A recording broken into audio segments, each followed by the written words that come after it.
Shalom Aleichem, welcome. I'm Lisa Newman, the Yiddish Book Center's Director of Publishing and Public Programs. And as always, it's my pleasure to welcome you this evening to the Yiddish Book Center's virtual theater for tonight's program, When Yiddish Was Young in Israel with Shachar Pinsker. Before we get started, please note that your video and your audio will be off throughout the program. You may send us your questions via the question panel at the lower right, and we ask that you keep questions short and please refrain from sending comments so that we can get to all the questions this evening. I'm delighted to introduce this evening's presenter, Shachar Pinsker. Shachar is a professor of Judaic Studies and Middle East Studies and Associate Director of the Frankel Center for Judaic Studies at the University of Michigan. He's a fellow of the American Academy of Jewish Research. His scholarly writings include 2 award-winning books, Literary Passports, The Making of Modernist Hebrew Fiction in Europe, and A Rich Brew, How Cafés Created Modern Jewish Culture. He's the editor, along with Sheila Jelen, of Hebrew Gender and Modernity, Women's Hebrew Poetry on American Shores, and the forthcoming Where the Sky and the Sea Meet, Israeli Yiddish Short Stories. He is currently writing a book on Yiddish in Israeli literature and co-directing an NEH-supported research project, the Feuilleton, the Public Sphere, and Modern Jewish Cultures. It's a delight to welcome you, Shachar, back to our theater.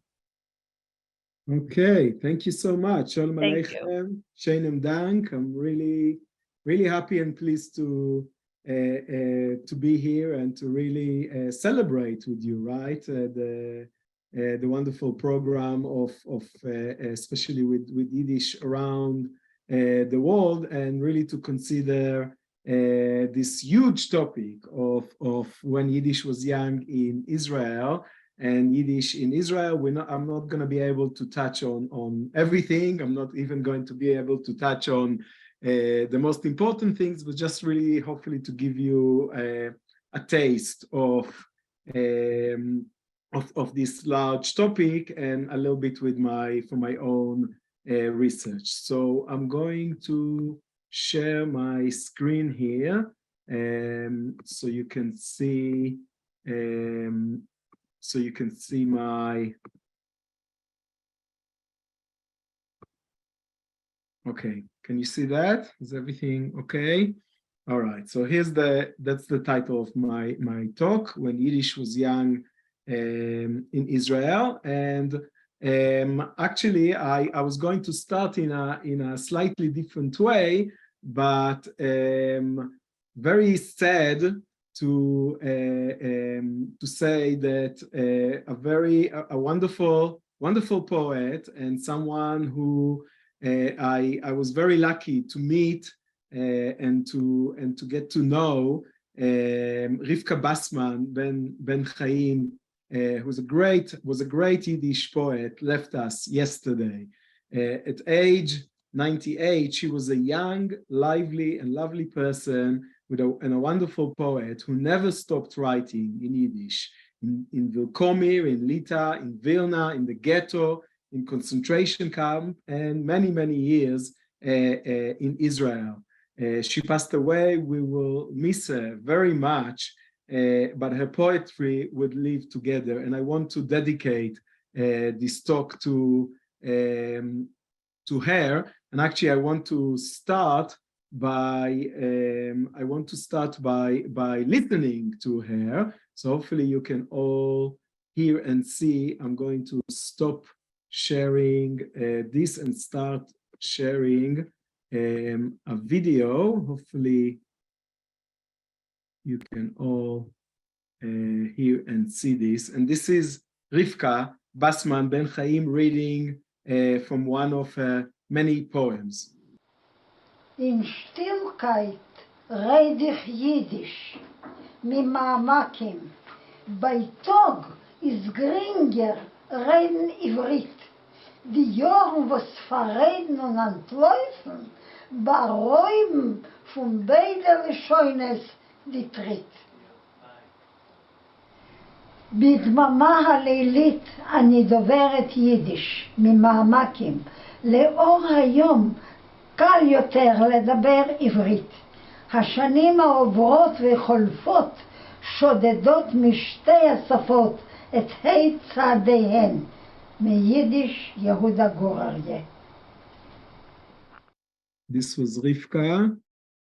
So just to go back to the poem that we read, this is from a translation of Zelda Kahan Newman. It was published in a book called The 13th Hour in 2016, and this is the poem. In silence. In silence I speak Yiddish, de profundis. By day it's easier to speak Hebrew. The years which distract and escape snatch my stride from the two. Okay, so this is just a small example of a poem by Rivka Bassman, but it's a good one actually, because it is about what happens when someone who lives in Israel and operates in a Hebrew-speaking environment, obviously, what happens when she continues to write in Yiddish throughout her life in Israel after many years, and she beautifully speaks about the relationship between the languages. So yeah, again, we hopefully you all, if you're not familiar with Rivka Bassman's Ben Chaim poetry, you'll be curious enough to read it both in the original Yiddish and in English and Hebrew translation. So I'm going to move.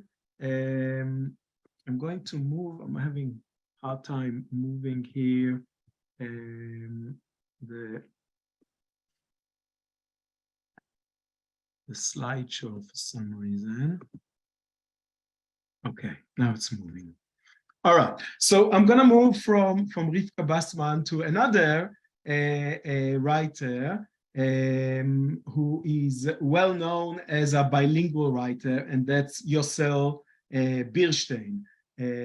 He, together with Rivka Bassman, he was part of this group of Yiddish writers, called himself Young Yisroel, Young Israel, and he wrote in Yiddish throughout his life, and he also at some point switched to Hebrew, or actually always translated himself from one language to another. And this is an example of a book of very short stories that he published called in Hebrew Ketem Shel Sheket, and in Yiddish Deine Geselach Yerushalayim, Kleine Meises, which was published at the same time in the 1980s. Okay, and here is a little quote that he wrote. I'm gonna read this quote very quickly. I've been told that I belong in the past. I speak about old people, and after many years in Israel, I continue to write in Yiddish, a silent or deaf-mute language which no one speaks or hears anymore. No one told me this directly. I overheard people when they spoke about me, and I agree with them. I could have added that I'm upset when I'm disappointed with a page I wrote in Yiddish, but what there is there to be upset about was that no one will read or hear. But anyway, I continue to sweat and work on things that don't exist anymore.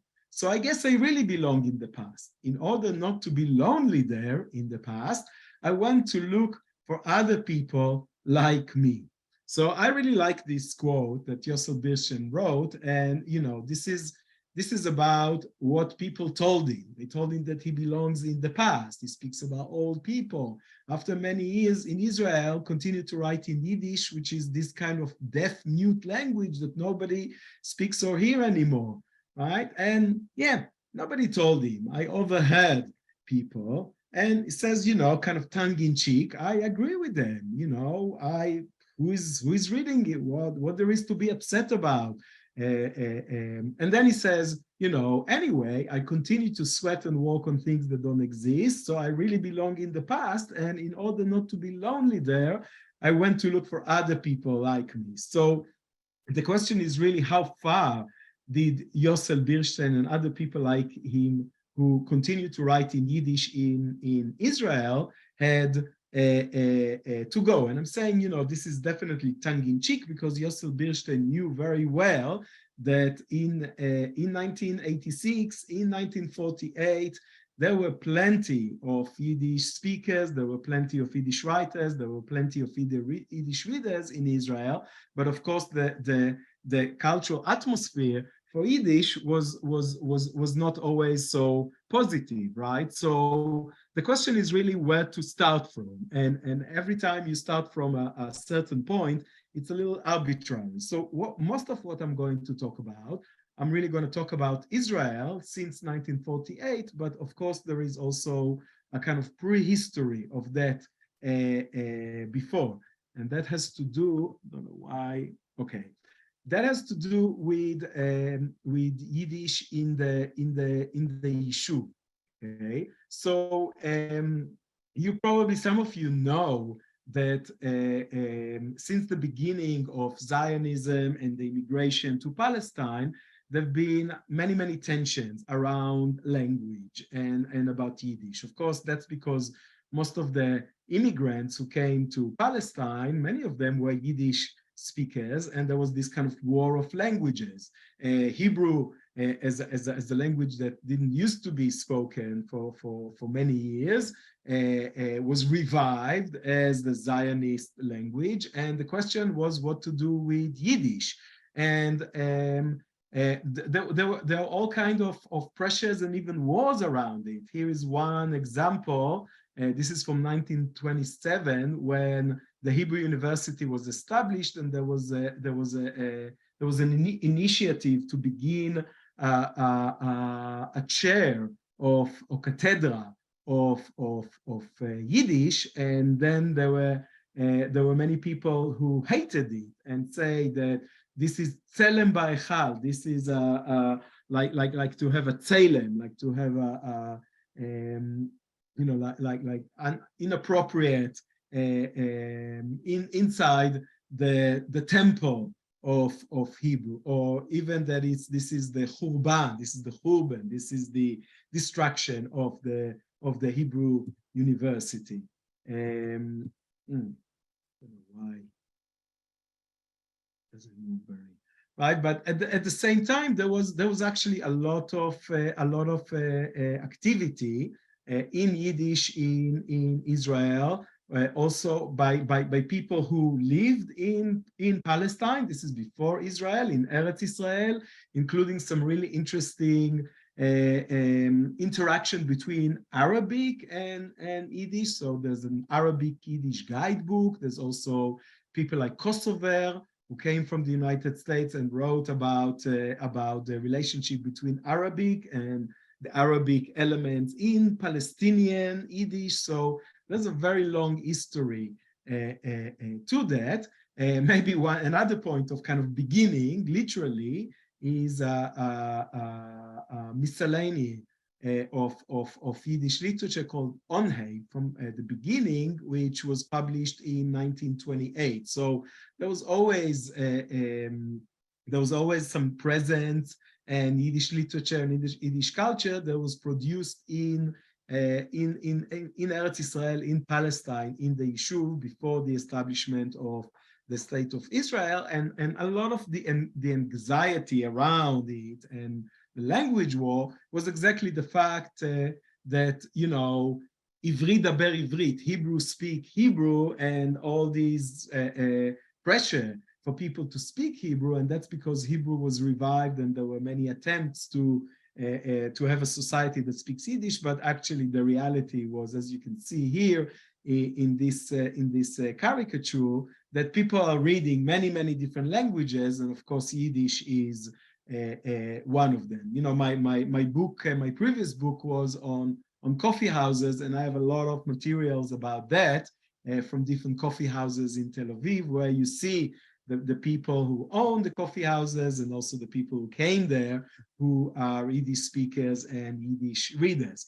There was also Zionist propaganda in Yiddish, where you see here Vuhin, where in Dov, to go to the village, which is really like the Mushavim and the Kibbutzim that were, and this was really directed to people in the Jewish diaspora and in Yiddish. So even though Zionism was all about Hebrew, they knew that in order to get to more people, there's a need to use Yiddish.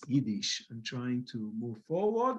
And yeah, obviously there was a lot of Yiddish literature in the Yishuv, both in Yiddish, so people like Papernikov in Zuniken land, in the sunny land, who wrote poems. There's also obviously people like Sholem Aleichem, both in the original and in Hebrew translation. So it was present very much in the Yishuv. And then, if you fast forward a little bit towards the establishment of the State of Israel, you can see that these tensions really continue. And this is in 1945, when, of course, after the Holocaust, when you have, after World War II, when you have people coming from Eastern Europe, survivors, people, refugees, people who came, like Reiser Rushka Korczak, who was a fighter in the ghetto. There are all kind of tensions around languages and what languages people are going to use. And one famous quote was from David Ben-Gurion, who himself, of course, was a Yiddish speaker originally, and he said, despite the fact that the previous speaker, Korczak, spoke in a foreign, grating language, and many people were very upset with him for saying it. So this is just to see a little bit of the tensions that were going on at the time. But let's move forward, right? 1948, the establishment of the State of Israel, and this is, Palestine Post, the State of Israel is born. And it's important to understand that in 1948, the population of the new State of Israel was around 806,000. The official language of the state was, of course, Hebrew. There was also something for Arabic as a minority language. Yiddish was not an official language. But at the same time that the State of Israel was established, there are many, many new immigrants who are coming to Israel, many of them Holocaust survivors and refugees. They immigrate to Israel, and of course, they speak many different languages, but many of them, maybe even most of them, are native Yiddish speakers. So this is kind of a new beginning of the state and a new chapter in Yiddish in Israel. And this is really kind of like another point of the beginning. And I want to use Sutzkever, Avrom Sutzkever, who of course is very familiar to many of you, considered by many people the greatest poet of the, at least, second half of the 20th century, maybe the greatest poet of modern Yiddish poetry in general. And I want to read just a little bit from a poem that he wrote. Of course, he came to Israel after he survived the Holocaust, and a very heroic story of how he wrote during the war years. And then when he came to Israel, and in 1948 he wrote this poem. And I'm just going to read in Yiddish a few of the lines from this poem. So it starts with a question: Soll ich in Heuben von Honheim, soll ich wie Avrom aus Bruderschaft zerhacken alle Getzen, soll ich sich lebendigen Losen übersetzen, soll ich einpflanzen mein Zug und Worten bis verwundeln, wird sie sich in Avosdike, Rojinkes mit Mandeln. Okay, etc., etc. We don't have time to read, but you can see the poem in Yiddish and in English translation, which was done by Benjamin and Barbara Arshav, Yiddish. Shall I start from the beginning? Shall I, a brother like Abraham, smash all the idols? Shall I let myself be translated alive?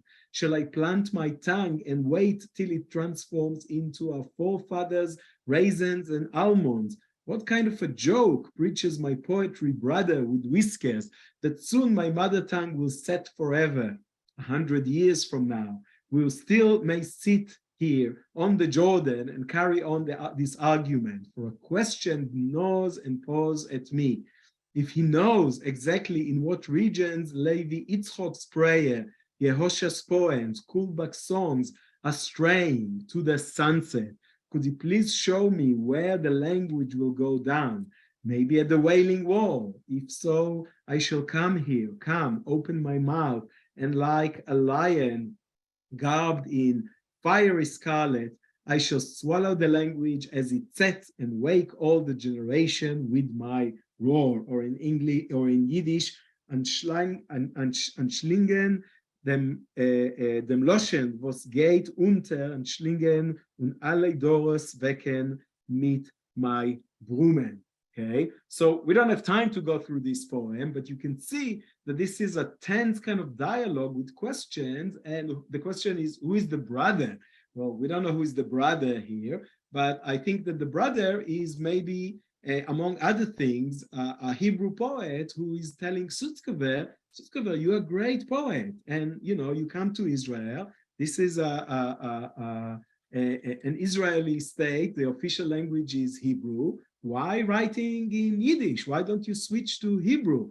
And, he says, what, am I as a brother like Abraham, which of course is like the beginning in the story of the Bible, but also his all name, smash all the idols, shall I let myself be translated alive? And for him, it's really not like what kind of a joke it is, that I'm not going to, that I'm going to somehow abandon Yiddish, or that the language is going to be set for forever. And he talks here about Rabbi Yitzchak of Berdichev and Yehoash and Kulbak, Moshe Kulbak, and the whole tradition of Yiddish, and the ideas that no, this is not going, it's not going anywhere, and I will come and like a lion swallow the language and wake all the generation with my rose. So it's a very powerful poem. It's a good poem, I think, for us to really think about really Yiddish in general, Yiddish after the Holocaust, but also Yiddish in Israel, because for a lot of people, Sutzkever was maybe like the last great Yiddish poet, but from my point of view, Sutzkever is really can be understood as the first great Yiddish Israeli writer and poet. And of course, his role, Sutzkever's role, is huge, and it's very important, not just as a poet, but also as a writer of prose and as an editor. So one of the first things that Sutzkever did in Israel was to establish a wonderful, really the best journal for Yiddish literature in the world. Of course, there were many others all over the world, in New York and in Montreal and in South America, really all over the world. But the Golden Age, because of Sutzkever, and he took it so seriously, he established this, and it became well. It was an Israeli project. It was also supported somehow against all odds by the Histadrut, by the Workers' Association, but it was really a worldwide journal, and people from all over the world were published. There were also translations from Hebrew of major Hebrew writers, and Sutzkever really made sure that almost until the end of his life, until the late 90s and early 2000s, this is going to be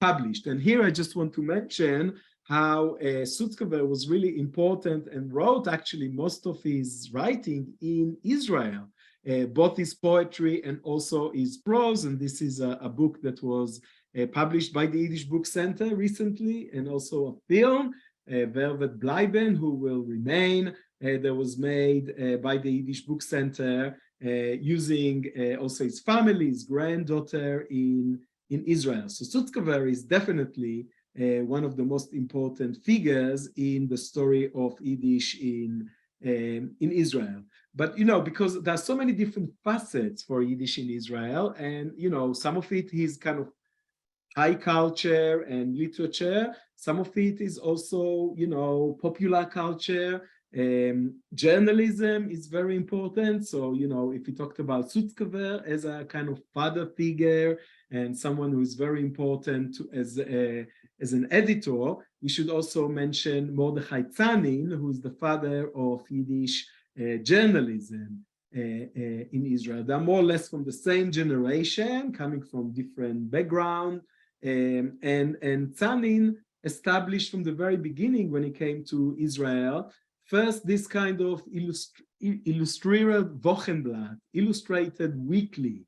There was in Yiddish at some point, there was also a Hebrew version of this, and that was the beginning. And later on, he put together Let's Tenayes, and I'm putting here as a Yiddish daily in Israel in a question mark, because maybe some of you know, and Rachel Rozhansky, my colleague, wrote a book about it, and she talks about that, how there were all kinds of restrictions on publishing a daily newspaper in Israel. It might sound a bit crazy to us now, but at the time there was a real fear that after Israel was established and Hebrew as the official language, all these immigrants, new immigrants are going to come, and if they're going to continue to speak Yiddish, and there's going to be Yiddish daily newspaper. So there was a restriction on a daily newspaper, and that in order to overcome it, they had to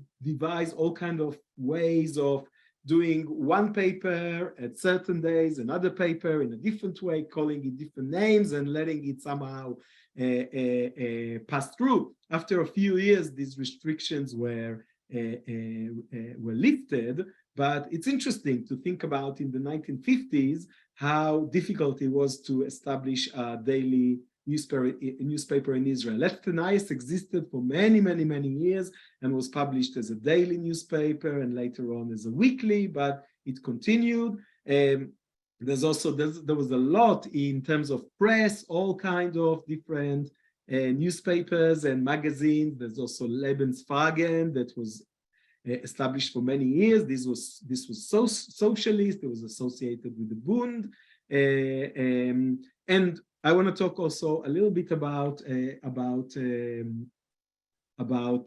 theater. Theater was very important in Israel, and there were many from the very beginning. There were all kinds of initiatives to establish a Yiddish theater. This is just one of them, the Goldfaden theater. It's quite interesting because it was in a place called Givat Aliyah. There used to be an Arab neighborhood in Jaffa, and here also there were restrictions on Yiddish theater in Israel from the very beginning, because there was a real fear about that, and people had to do all kinds of maneuvers in order to establish and to have a Yiddish theater run in Israel. If you speak about theater and kind of popular culture, we should mention Jigan and Schumacher, who of course were very, very popular. They came from Poland. They were already known and popular in Poland before the war, and then after the war they came to Israel, and they were hugely popular. People loved to see them and the cabaret, but there were restrictions on what you can do, and they had to find all kinds of ways and maneuvers in order to perform. So that's just a little bit about what was going on in Israel in terms of popular culture. But I want to focus now, just for a few minutes, on what I promised you and what is in my title, this group of young Yisroel that was established in 1951. And you see here the image from the establishment of the group when they met actually in kibbutz. So who were these people? Well, you see Sutzkever right here sitting. He was actually the oldest one of all of them. Like the name Young Yisroel say, they were mostly young people. Most of them came from Eastern Europe. Most of them were, even though they didn't use the terms, but they were refugees or Holocaust survivors. Some of them, like Yosel Birshen, actually went to Australia before the war then came, and they all came to Israel, to the new country. Some of them lived in kibbutzim, some of them lived in Tel Aviv or in Haifa or in Jerusalem, and they really came together. And it's interesting to think about Jung Yisroel, the name. Of course, the inspiration was Jung Vilna and Junge and Jung Yiddish. Like there's so many in the first 20th century, in the first half of the 20th century, there were so many modernist groups that emphasized this element of youngness. And here, again, it's happening in Israel, but it's not just that they were young. They also felt that really by coming to Israel and establishing a new center for Yiddish in Israel after World War II and after the Holocaust, they really felt that Israel is going to become the center of Yiddish culture. Of course, they were aware of New York and so many other places around the world, but that was the goal. And of course, Sutzkever was the kind of the founding father, and he published them in the Golden Decade. But they also had activities among themselves. This is another photograph from another meeting of Jung Yisroel, and here you can see right in the middle Rivka Bassman, whom we heard from, and Sutzkever also here in the middle, and Yosel Birstein and Ruchel Fishman, who came actually from the United States. She was the only one who came from America. So these people published their poetry and prose and essays in the Golden Decade, but they also published, not for a long time, but for a number of years, they published their own journal. And even though it didn't really exist for many years, it's actually, I think, really interesting and really important. We know in the history of Yiddish culture that there were very important modernist journals that were only published a few times and were not meant to be for many years, right? But they were very important, and I think Jung Yisroel is another one of them. You can see here that is Arois gegeben from the Gruppe Jung Yisroel, so it was like a group project, and it's Literatur, Kunst, and Kritik. And you know, if you just look at the Inhalt, the table of content, you can see who are the people who published. That's V. Eisenman, Yosel Birstein. There's also art work, Rivka Bassman, Mordechai Lifshitz, Vorzoger.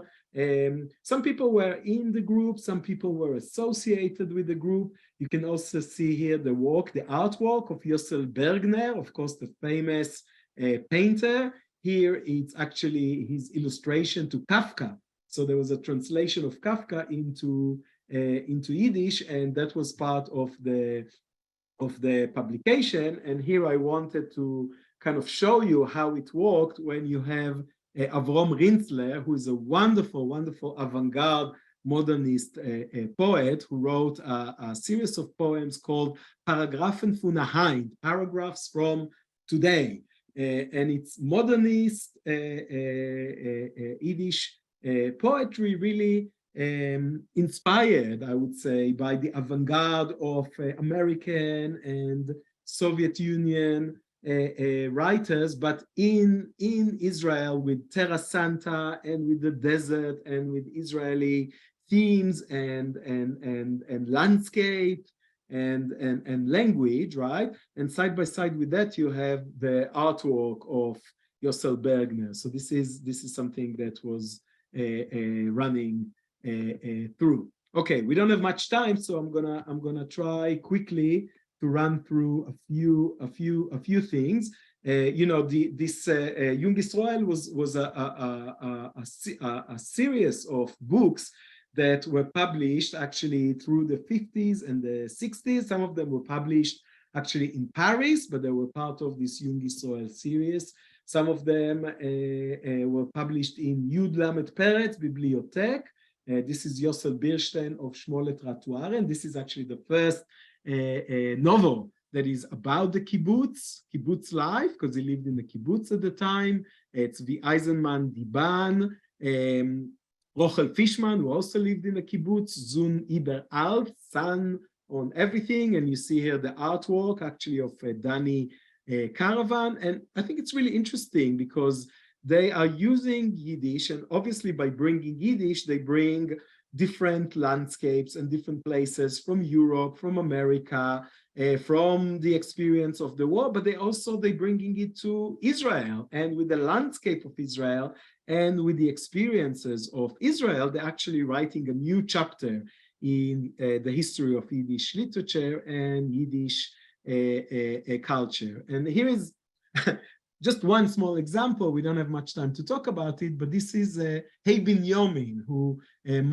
some people probably know him better as Benjamin Harushovsky or Arshav, of course, a very famous scholar and translator, but he also wrote wonderful poems in Yiddish when he was young, and one of my favorite is a poem called Shnei in Yerushalayim, snow in Jerusalem. Of course, we know that it doesn't happen very often, but this poem is about when there is snow in Jerusalem. Of course, it brings back all memories from Europe, but also it brings the question of Yiddish and what is the place of Yiddish in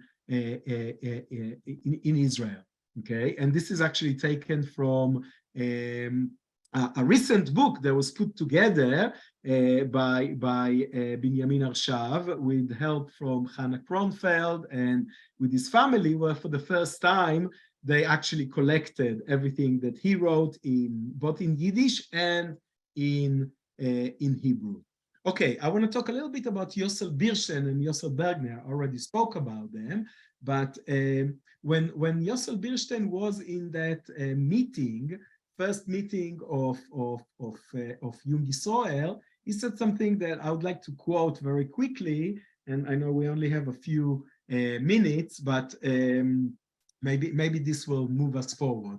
Okay, so here's what he said. He gave an address to the group of writers, and it's called a Yiddish Schreiber in a kibbutz, a Yiddish writer in a kibbutz. He said, in the first day when I arrived in the kibbutz, I received a letter from an old Yiddish poet. The letter said, you live in a kibbutz now, vergesst nicht dort, als du bist ein Yiddischer Dichter. Do not forget there that you are, and of course, Yiddischer Dichter, a Jewish or a Yiddish poet. Sollt nicht vergesst in dem goyische land, and that reminded him that, his father told him when he went to Australia, sollt nicht vergesst in dem goyische land, as du bist a Yid. Do not forget in the Gentile, the goyish land, that you are a Jew, right? So that kind of caused Yossel Birstein to think about, obviously, like the parallel between what does it mean to be in Australia, right? And what does it mean not to forget that you're a Jew? And now the parallel thing is that when you are in the kibbutz or when you're in Israel, do not forget that you are a Yiddish poet, but how do you do it? How do you keep the Yiddish word going? How do you keep a Yiddish environment where you are in a kibbutz and in a Hebrew environment? And that was really the challenge that these people had. And, it's astonishing, I think, to read it in 1951, because I said before that these people really were hoping to establish a Yiddish center in Israel. And at the same time, they were not naive. They knew that they are fighting against kind of all odds. And in a way, when you look at what they did, I think it's kind of like you could say that it was maybe not something that they succeeded so much because it didn't exist for many years, right? And many of them were not very well known. Maybe Yossel Birstein did because he wrote also in Hebrew, or some of it with translation into Hebrew. But on the other hand, he was actually very successful because there was a Yiddish production that continued for many, many, many years and really continues until today. And here, because we mentioned before Yossel Bergner became one of the most well-known and famous Israeli artists, right? And of course, it's visual art. But how important is the Yiddish in his own art, where sometimes he would take things from his childhood and something that he wrote in Yiddish and put it in his work of art. And I would say that really to understand his work of art, you cannot understand it without Yiddish. I'm just going to quickly go through a few other writers. Some of them were connected with this group of young Yisroel, some of them were not. I want to mention Mendelman, who is was a wonderful writer in Israel in the 50s and 60s, and wrote a novel about his experience in a village, in a place that was really kind of abandoned houses of Arabs, and living there. Also short stories that he wrote and were published, translated by Heather Valencia, Seeds in the Desert, by Mendelman, and was published by the Yiddish Book Center. Very happy that they did it, where you really see kind of like, what does it mean to write in Yiddish about the desert, about the Israeli landscape, about the environment, about Jews coming from all over the world, Ashkenazi Jews, Mizrahi Jews, Arabs, and Jews coming together. And I mean, this is a big topic, and we don't have time, but some of what make it really fascinating is that even though they speak very different languages, there was actually a real empathy from the point of view of diasporic Jews who also were themselves refugees or survivors, to understand what happened to the Arabs, what happened to the Palestinian in 1948. And this is a huge topic. I'm not going to talk about that. I also want to mention the fact that there were people like Itzik Manger, who obviously came to Israel only at the last few years of their life. Sholem Ash also, and many other people. There are all kind of important connection between these people and between people like Sutzkever and like the writers and the people of Young Yisroel, but it was also kind of slightly different. And I mean, Manger became really popular in Israel when some people not only read it in Yiddish and translated it into Hebrew, but also put a musical in Jaffa based on the Megillah, and this was in the 1960s. So people like Itzik Manger were very important. And I also want just quickly before we finish to mention that another important element here is also not people who wrote in Yiddish, but people who wrote mostly in Hebrew. People like Yechiel Perlmutter, who changed his name from Perlmutter to Avot Yeshurun, to this Hebrew name, but he of course was not just a Yiddish speaker and Yiddish reader and writer, but he really found a way to make Yiddish present in his Yiddish poetry. And here I have a long quote. I'm not going to read it. Maybe at some point we'll get to it. Or people like Appelfeld, Aharon Appelfeld, who actually came from Chernovich, and his mother tongue was German, but he knew a lot of Yiddish, and then from his grandparents. And then when he came to Israel, he studied Yiddish with people like Dov Sadan at the Hebrew University, and he became friends with many of the Yiddish writers. And he wrote in Hebrew, of course, very famous novels and stories about the Holocaust. But I would say that it's impossible to understand his Hebrew writing without taking into account the Yiddish element in his writing. And that's even true for younger writers in Israel, like Yaakov Shabtai, who, you see his picture here. He looks like the typical Sabra, right? But he knew Yiddish. He translated Manger and Sholem Aleichem and others, both poetry and also plays. And I would say that you can't really understand his Hebrew writing without taking into account the role of Yiddish in his writing. And that's true in many other areas, in art, in Israeli art, also in films. There are all kinds of films, recent films where people are either making Yiddish present, or even like there's some films that were made recently by young people whose Yiddish is not the mother tongue, but they're using Yiddish for all kinds of reasons.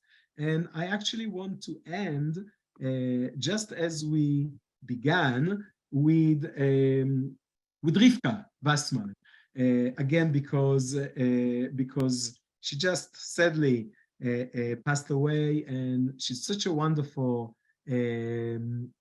poet and such a wonderful person who really was always very, very intentionally speaking to anyone who was willing to listen. And it was so important for her to pass the legacy of Yiddish culture and Yiddish literature to younger people like myself. I'm not so young anymore, but years ago when I had the luck to meet her together with many other people, but she constantly did this. So I'm going to stop share my presentation with the slides here. So why don't we stop here, and then Lisa will moderate the Q&A, and I will try and work on the video, and hopefully we can hear it.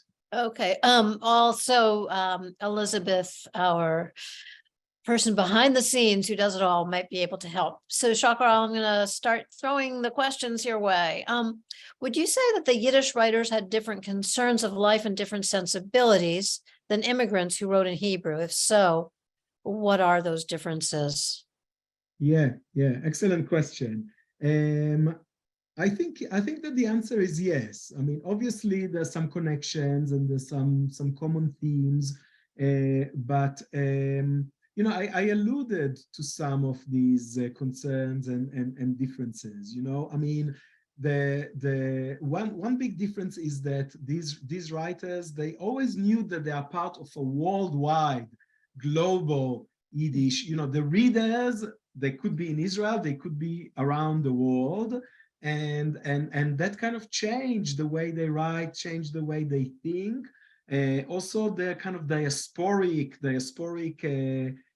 awareness, right? And the way they look at everything, the Israeli politics, the Israeli environment. What does it mean to be in the kibbutz, or to be in Jerusalem, or in Tel Aviv, or you know, so they really found a way of thinking about Israel, not as a break, not as something that is like, you know, the diaspora, the galut is there, and now there's a kind of a new reality in Israel, but to think about the continuities, right? And also I think the way they thought about the conflict with the Arabs and the war, it was a different. I'm not saying that necessarily they had like deep understanding and deep way of like, but their identity, especially as diasporic Jews and as refugees, I think caused them to have a different kind of empathy that was very, very difficult for people in Israel to do. So there's a kind of a political element to that, even though politically these people had like the whole range. Some of them were Zionists, some of them were Bundists, some of them, right? And when they came as immigrants. They all understood that, okay, this is now the Jewish state. This is now the state of the Jews, and that's the right place for them to be. And of course, they're going to continue to write and to create in Yiddish because, of course, as Sutzkever said. Yeah, so this is just like, you know, on the surface to answer the question, but it's a good question. There's a lot to talk about here. Can you address the importance of the Itzik Munger Prize in supporting Yiddish literature and culture in Israel? Yeah, so I spoke a little bit about Munger, and Munger was one of those figures, you know, that somehow, not just because he was in Israel, he became popular, you know, he became so that was Munger himself. And then, yeah, the prize, there's the Munger Prize, there's a number of other prizes. But yeah, these prizes were very important and continue actually to be very important because, I mean, again, I'm speaking about all this cultural production, but of course, as we moved from the 50s and 60s, it diminished.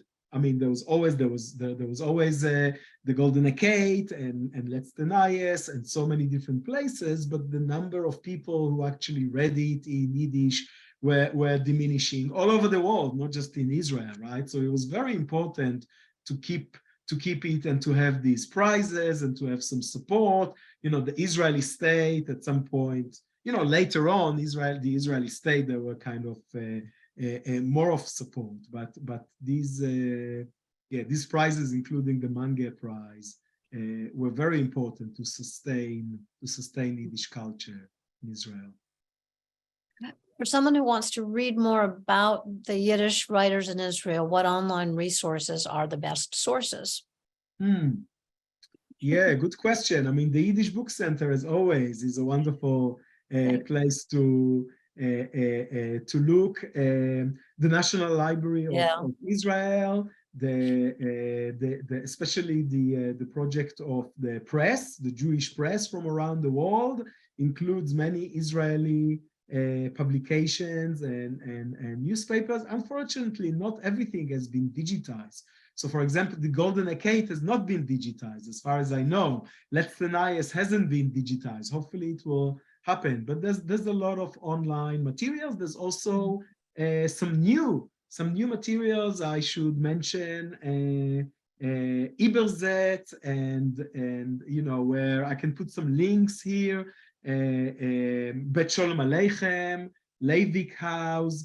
There are many institutions in Israel who are very, very active in programming and also publishing and putting materials online. So it's actually really thriving, you know. There's a lot more people in Israel who are studying Yiddish and want to recover materials and do translation from Yiddish into Hebrew and into English and putting materials on the web.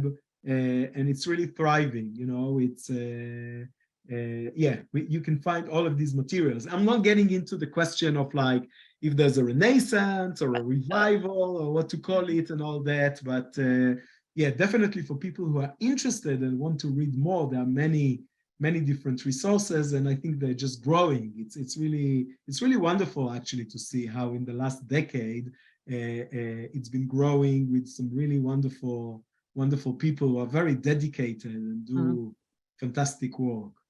There's some great scholarship going on, and as you mentioned, the National Library of Israel, which we are working in partnership with on our Universal Yiddish Library, is a great resource. And interesting newsletters come out of there as well. Somebody had a question. I'm trying to go through these. Sorry, I have to go back to it. Oh, here it is. It appears that there are a number of young Yiddish translators, but are there young prose Yiddish writers in Israel or worldwide? Yeah. Well, there are. I mean, both. There are both. there are a lot of young, very talented translators. There is also, I don't have it ready, but there are a number of publications. There's also groups of people, Heinzike, contemporary Yiddish writers. Some of them, I don't know, the whole question of young, you know, this is in the title of my talk, right? When Yiddish was young in Israel, but that's like more of a question mark, you know, like what is young? Like Rivka Bassman, you know, at 98 years old, she was young. She was young in spirit, and in like everything that she did was young. And I think that's true also with contemporary Yiddish writers. You know, some of them have been around and active for many, many years and continue to be.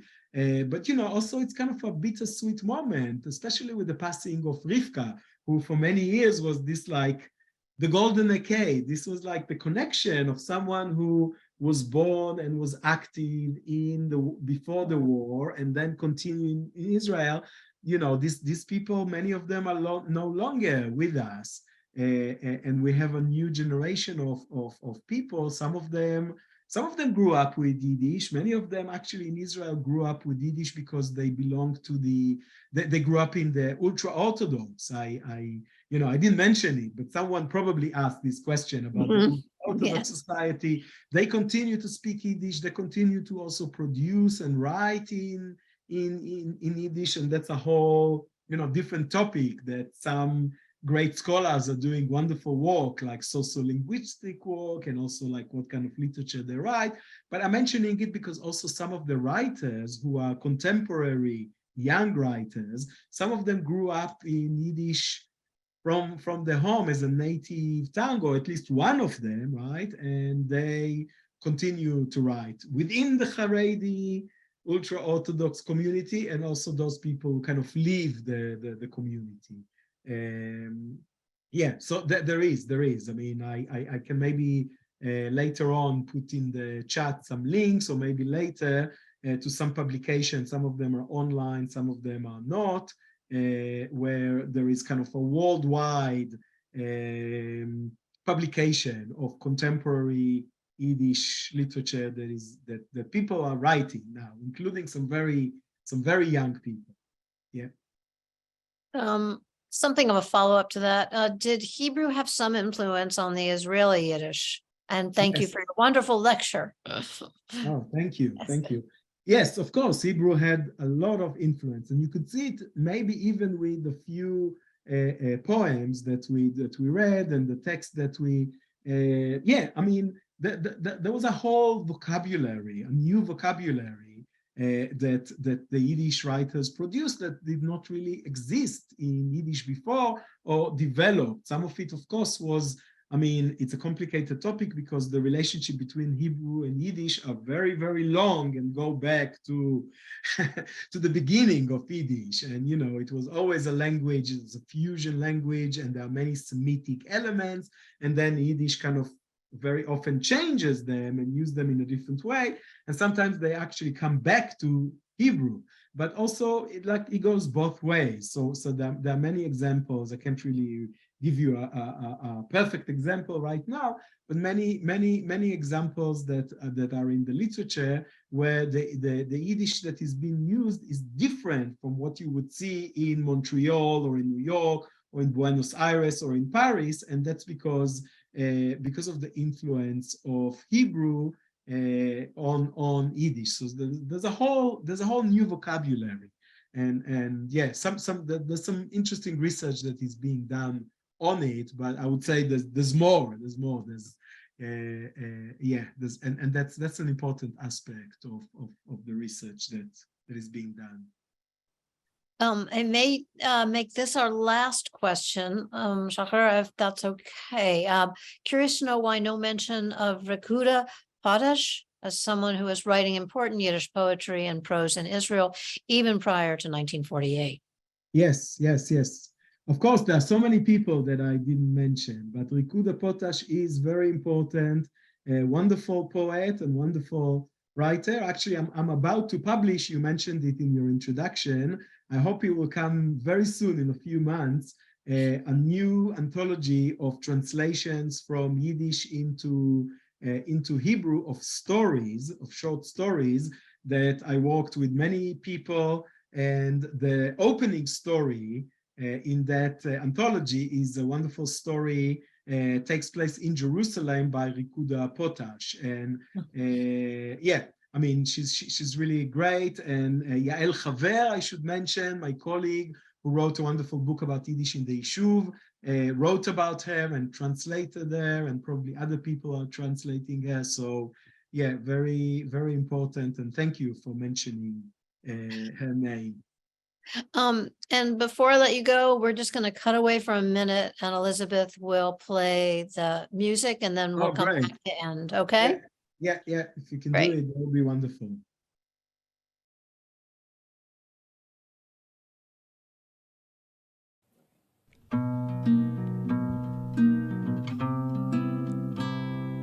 Gehen, was meint gehen, stellen, tritt und gehen,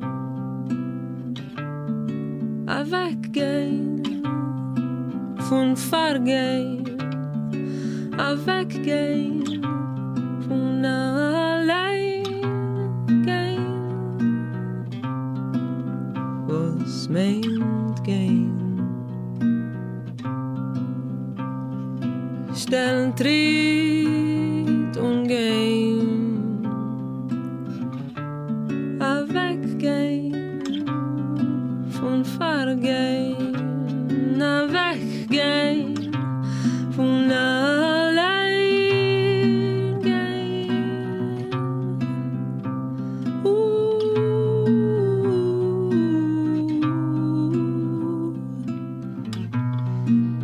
Wie's geht der Wind, wie Wolken geht und wird nicht mitgehen.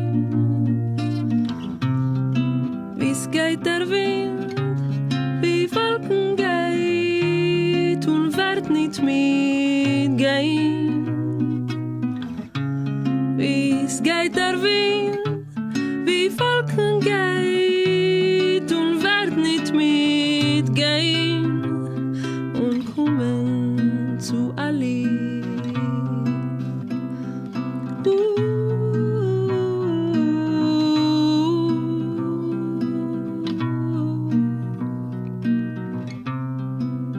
Und kommen zu Ali.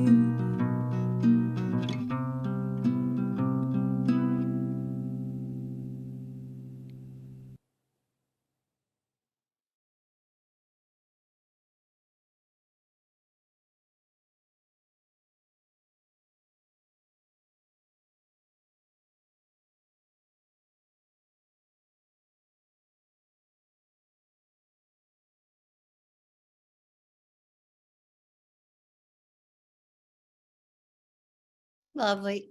Shachar, thank you so much for a really wonderful program and for all the work that you're doing.